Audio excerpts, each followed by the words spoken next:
Bismillahirrahmanirrahim. Bagaimana proses teknologi ini kan hilang? Tadi Rasulullah menyebutkan akan ada benda langit yang mengakibatkan adanya peristiwa yang semua manusia mendengarnya. Para mullah kembali kepada tahun 2015. Di tahun 2015 saya mendapatkan data dari NASA pertengahan Agustus bahwa NASA mengkonfirmasi ada benda langit yang sedang bergerak mengarah ke bumi. Ya, dari mana tahu mereka mengarah ke bumi? Karena gelombang radiasinya terpancar mengarah ke bumi. Bumi kuat merasakannya. Nah, dari luasnya radiasi, wilayah yang terkena radiasi gelombang ini, maka diperkirakan benda langit ini ukurannya sebesar Pulau Jawa. Dapat kita bayangkan benda ini sebesar Pulau Jawa dan akan menabrak bumi. Maka muncul asumsi dari Jepang, muncul asumsi dari Eropa. Jepang mengatakan benda ini lebih kecil dari bulan, tapi bergerak lurus menabrak bumi dan hancur, magmanya akan tumpah menutup semua permukaan bumi. Sehingga 2/3 manusia hilang, kata Jepang. Ada juga yang mengatakan dari Eropa bahwa ini lebih besar dari bulan, hampir mendekati Jupiter, cuma tidak nabrak bumi, hanya nyenggol doang. Ya, para sekalian, saya memperkirakan justru tidak menabrak bumi, tapi sekedar lewat saja. Tapi lewatnya benda langit ini mengakibatkan pergeseran kutub polar shift. Dari mana saya meyakini ini? Hadis Rasulullah SAW. Sekali lagi, ini peristiwa-peristiwa besar di puncak Malhamatul Kubra terjadi. Rasulullah SAW menyatakan kepada para sahabat, "Atadrina aina syamsu ba'da ghurubiha?" Tahukah kalian di mana matahari setelah terbenamnya? Para sahabat menjawab, "Allahu a'lamu tsumma rasuluhu a'lam." Allah Maha mengetahui, kemudian Rasulullah mengetahuinya. Maka Rasulullah mengatakan, "Inna syamsa idza ghurabat taqribu ila makaniha tahtal arsy." Sesungguhnya matahari apabila telah terbenam, dia akan kembali ke tempatnya di bawah arsy Allah. Harat sajidatan, dia akan sujud kepada Allah di tempatnya itu. Nah, kemudian dilanjutkan Rasulullah dalam riwayat yang lain. Rasulullah berkata begini, "Sayati alaikum lailun tuluaka salasati layalin." Akan datang kepada kalian satu malam yang panjangnya sama dengan 3 malam. Wa kana rajulun salihun fikum, dan adalah orang-orang soleh di tengah-tengah kalian, istaqada min naumihi fi salasatil akhirah.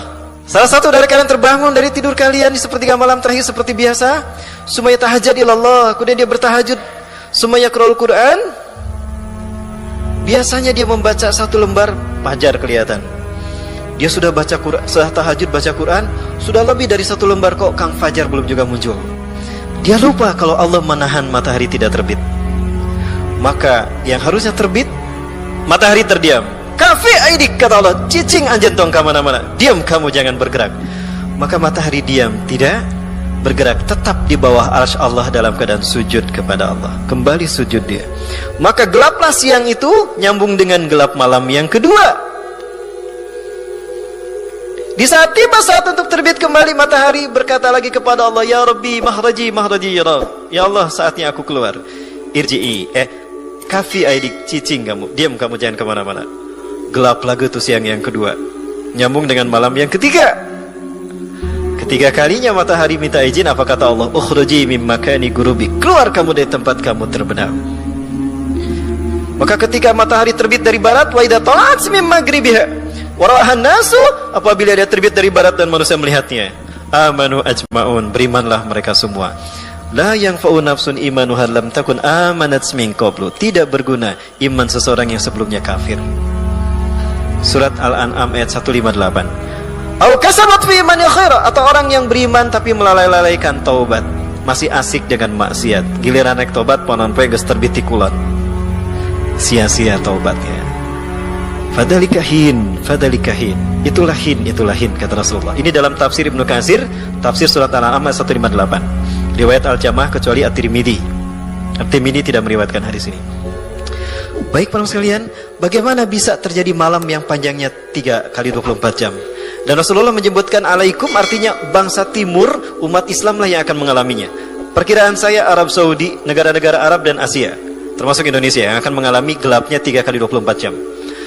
Ini terjadi akibat benda langit tadi, yang mengakibatkan bumi tersedot gelombang elektromagnetiknya oleh gelombang ini. Karena benda langit ini lebih kuat, maka dia menarik semua gelombang magnetik bumi. Akibatnya bumi melepaskan semua gelombang magnetiknya, elektromagnetiknya, dan di saat itulah bumi bergeser dari porosnya. Bumi bergeser dari porosnya, maka terjadi perpanjangan waktu. Yang gelap bertambah panjang 3 kali 24 jam, yang terang mengalami terang panjang.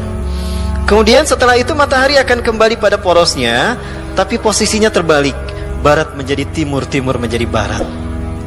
Dan di saat matahari terbit, maka terlihat dari barat. Itulah Hin. Kemudian Rasulullah bersabda, bumi kemudian akan matahari akan kembali esok harinya terbit dari timur.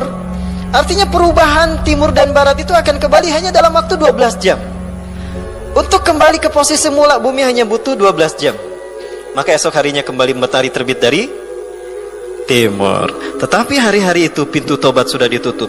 Kebaikan kita tidak akan dicatatkan malaikat, keburukan kita pun tidak akan diperhitungkan malaikat. Allah yang langsung mencatatnya. Saksikanlah peristiwa-peristiwa besar saat itu akan terjadi di tengah-tengah kalian. Munculnya Dajjal dan Ya'juj Ma'juj akan menyerang manusia. Itulah Malhamatul Kubra. Kapan itu terjadi? Apabila kemarau panjang 3 tahun terjadi. Betulkah tanggal antara 2019 sampai 2022? Wallahu a'lam bishawab. Artinya apa? Malhamatul Kubra ini telah dekat di masa kita. Sudah siap? Sudah siap para Allah. Tanda demi tandanya sudah